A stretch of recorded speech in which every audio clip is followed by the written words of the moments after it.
নমস্কার বন্ধুরা। আজ সন্ধ্যের টিফিন নিয়ে চলে এলাম। সন্ধ্যের টিফিন আজকে আলু কাবলি করেছি, সেটাই তোমাদের সাথে শেয়ার করছি। আলু কাবলি করার জন্য 500 গ্রাম আলু ধুয়ে নিলাম, ধুয়ে প্রেশার কুকারে দিয়ে দিলাম। দিয়ে মটরগুলো আগে থেকে ভিজিয়ে রেখেছি, মটরটা দিয়ে দিলাম, একটু নুন দিয়ে দিলাম, দিয়ে ভালো করে নাড়িয়ে এটাকে সিটি দিয়ে নিলাম। সিটি দিয়ে আলুগুলোকে একটু আলুগুলো নামিয়ে নিলাম। আলুগুলো নামিয়ে নেওয়ার পরে এবার আলুগুলোর খোসাগুলোকে এক এক করে ছাড়িয়ে নিলাম। আলুগুলোর খোসা ছাড়িয়ে নেওয়ার পরে শশা নিয়ে নিয়েছি, শশার খোসাটাকেও ছাড়িয়ে নিয়ে শশাটাকেও একটু কুচিয়ে নিলাম।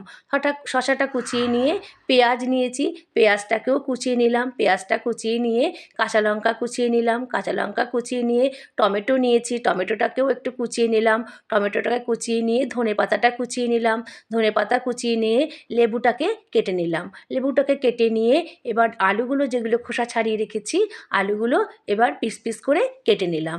আলুগুলো পিস পিস করে কেটে একটা বাটিতে নিয়ে নিলাম, নিয়ে এর মধ্যে ছোলা দিয়ে দিলাম, সেদ্ধ করা মটর দিয়ে দিলাম, একটু টমেটো কুচোনো দিয়ে দিলাম, পেঁয়াজ কুচোনো দিলাম, শশা কুচোনো দিলাম, কাঁচা লঙ্কা কুচোনো দিলাম, দিয়ে একটু নুন দিলাম, বিট নুন দিলাম, আর একটু চাট মশলা দিয়ে দিলাম। চাট মশলা দিয়ে এবার ভাজা মশলা, জিরে, ধনে, লঙ্কা এগুলো সব ভেজে গুঁড়ো করে রেখেছিলাম, সেই মশলাটা দিলাম, দিয়ে একটু তেঁতুল জল দিয়ে দিলাম, তেঁতুল জলটা অল্পই দিলাম, দিয়ে এবার লেবু চেপে দিয়ে দিলাম, লেবু চেপে দিয়ে ধনেপাতা দিয়ে দিলাম, দিয়ে এবার ভালো করে এটাকে মেখে নিলাম। ভালো করে মেখে নিয়ে আমার আলু কাবলি রেডি।